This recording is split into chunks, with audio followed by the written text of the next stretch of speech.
In the distance lies the wreck of the cruiser Vizcaya, with one of her massive guns jutting out of the swell. She lies about 24 kilometers west of Santiago. The wreck is in shallow waters, driven aground by her captain. Some of her crew escaped the flames and scrambled for shore. Many never made it. Vizcaya had been built in Spain in 1891 and modeled after the British Aurora class. She was a sister ship to the Maria Teresa and the Oquendo. I think today on Vizcaya we should concentrate, forward.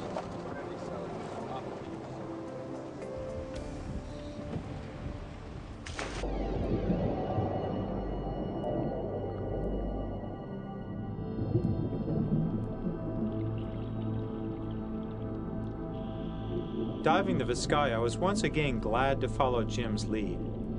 He almost instantly spotted the ship's anchor. There it was. The big ring that the chain shackle would have attached to and the shank of the anchor was all there.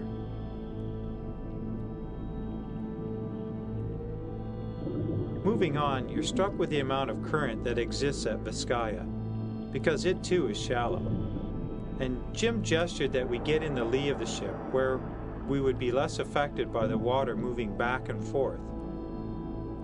While Vizcaya is badly broken, there are some very large pieces of the hull still standing, and Jim was able to get in behind one of the broken out portholes.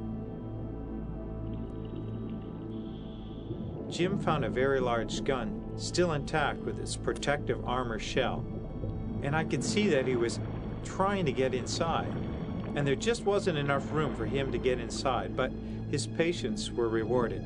He finally did find a spot where he could just squeeze through.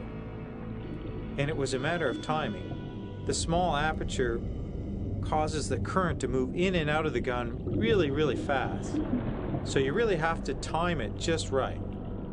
But once you are inside, it was like being in a really large room with far less current.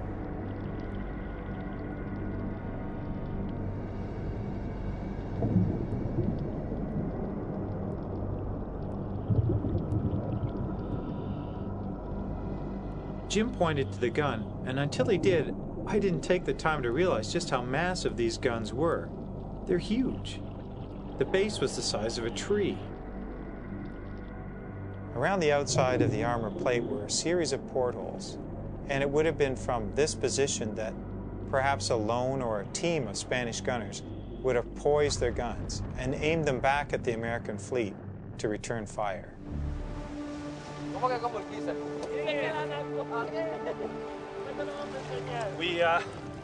We climbed all the way inside the aft turret.